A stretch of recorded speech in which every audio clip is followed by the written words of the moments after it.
Hello and welcome to PrepUp. कल एक unexpected notice आया है यूजीसी का, जिसके रिलेटेड बहुत सी एम्बिग्यूटी है। खास करके उन बच्चों में जिनको ये नेट की तैयारी कर रहे हैं और जो पीएचडी एंट्रेंस इस पर देने वाले हैं।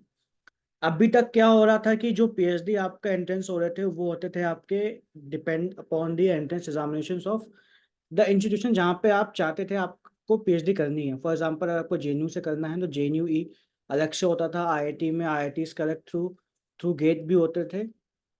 तो हर कॉलेज की हर यूनिवर्सिटीज की अपनी एक एंट्रेंस एग्जामिनेशन हो रहे थे, अपनी एक पर्सनल एक क्राइटेरिया था, एक कंडीशंस थी जहाँ से आप लोग को एग्जाम के थ्रू आप आराम से पीएचडी में एंट्रेंस दे सकते थे, अपार्ट फ्रॉम योर इंटरव्यू। ठीक है। और क्या हो रहा था, नेट का जो आपका रिजल्ट आता है, नेट के रिजल्ट में पहले आपकी सिर्फ दो क्वालिफिकेशन आती थी। पहला कि आप असिस्टेंट प्रोफेसर के एलिजिबल हो, दूसरा you are eligible for JRF, junior research fellowship. ठीक है।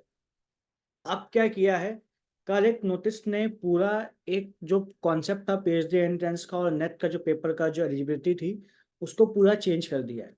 अब नेट का पेपर आपके लिए बहुत कंपलसरी हो गया है, क्योंकि अगर आपको नेट निकालना है तो नेट निकालना ही पड़ेगा आपको पीएचडी में एडमिशन चाहिए तो। कैसे होगा ये ऐसे होगा कि पहले आपकी दो क्वालिफिकेशंस थी, असिस्टेंट प्रोफेसर और जेआरएफ।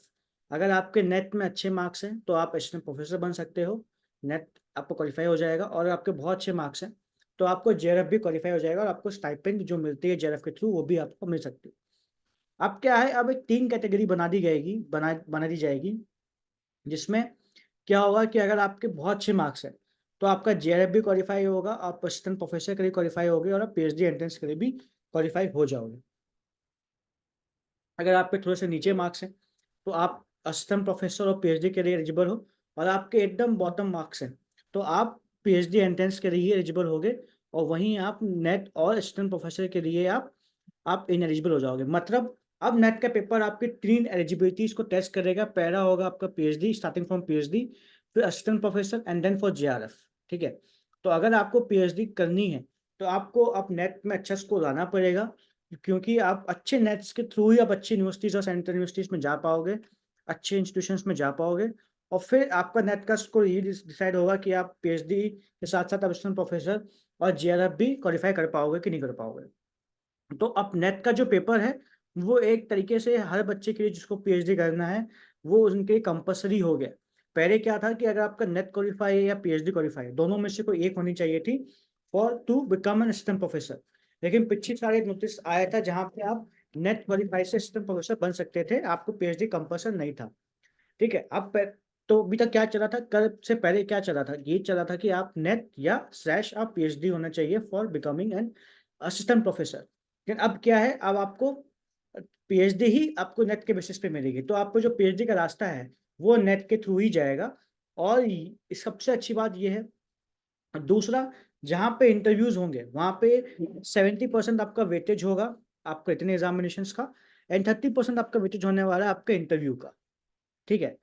जैसे कि फॉर एग्जांपल जेएनयू में क्या होता है, जेआरएफ बच्चों के लिए तीन आप नॉर्मली तीन सब्जेक्ट भर सकते हो, तीन सेंटर से आप अपने पीएचडी के लिए भर सकते हो। अगर आपके पास जेआरएफ है तो आपको एक्स्ट्रा तीन और मिलते हैं और उस तीन में आपको सीधे डायरेक्ट इंटरव्यू मिलता है। ठीक है।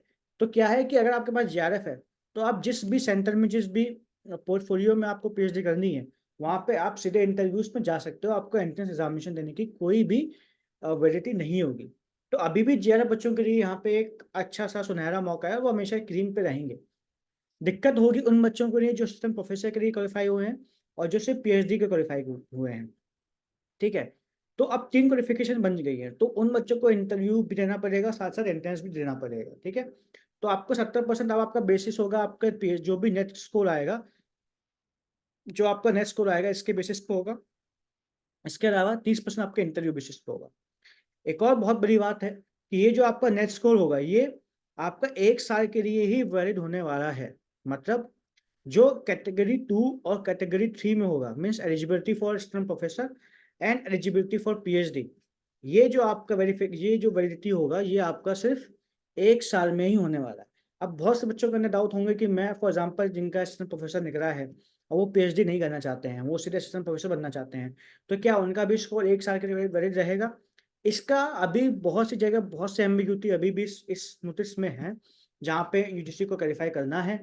अभी वो धीरे-धीरे क्लैरिफाई कर रहे हैं, और जो भी आपके डाउट्स हैं, वो आप हम लोग से पूछ सकते हो, नीचे कमेंट बॉक्स में यूज़ कर सकते हो। यहाँ पे एक और शब्द भी दिया है, NET score can be used for admission in PhD programmes in place of entrance examinations. तो यहाँ पे एक एम्बिग्यूटी शब्द है, जो जो कि आप दे सकते हो, वो है कैन।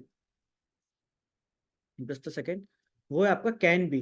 तो कैन बी एक कंपल्शन नहीं रहता है, एक ऑप्शनल है कि can be use for deep entrance examination. तो अभी भी बहुत जगह, कुछ जगह अभी भी इस नोटिस में बहुत सी एम्बिग्यूटीज है, बहुत से क्वेश्चन मार्क हैं, जिसको अभी अथॉरिटीज को और यूजीसी को क्लैरिफाई करने हैं। तो जब तक वो नहीं आ जाता है, आप तब तक कोई भी पैनिक मत मत हुई। लेकिन हाँ, अभी जो नेट एग्जामिनेशन होने वाला है, ये आपका जून से ही लागू हो जाएगा। ठीक है, ये आपका जून से ही लागू हो जाएगा। ठीक है, तो जो अगला जो नेट एग्जामिनेशन होने वाला है, जो आपका जून में ड्यू है, ठीक है, मोस्ट प्रोबेबली आपका जून में हो जाएगा। उससे लोकसभा इलेक्शंस का कोई भी डिले नहीं होने वाला, क्योंकि उससे पहले लोकसभा इलेक्शंस हो चुके होंगे। तो जून में जो आपका नेट का पेपर है, इसको आप बहुत सीरियसली लो। आपका स्कोर अब बहुत डिपेंड करेगा नेट की। अब नेट की जो इम्पोर्टेंस है वो डबल हो चुकी है, क्योंकि आप आपकी पीएचडी ही अब नेट पे बेसिस पे होने वाली है। ठीक है, तो नेट का स्कोर आपके लिए बहुत ज़रूरी है। नेट को सीरियसली लो, नेट को अच्छे से पढ़ो। उसका जितना भी आपको कुछ भी हेल्प चाहिए, आप पेपअप से जुड़िए। कुछ भी जैसे भी पेपअप से जुड़ना है, वो सब डिटेल्स आपको डिस्क्रिप्शन बॉक्स में दिया हुआ है। आप कमेंट्स करके और भी कुछ क्वेश्चंस हैं इस वीडियो से रिलेटेड या इस नोटिस से रिलेटेड, आप पूछ सकते हो। ठीक है, टिल द एंड कोई और नोटिस आता है, हम और डिस्कस करेंगे इसको लेके, जैसे क्लैरिफिकेशन आएगा। तब तक के लिए all the best and take care.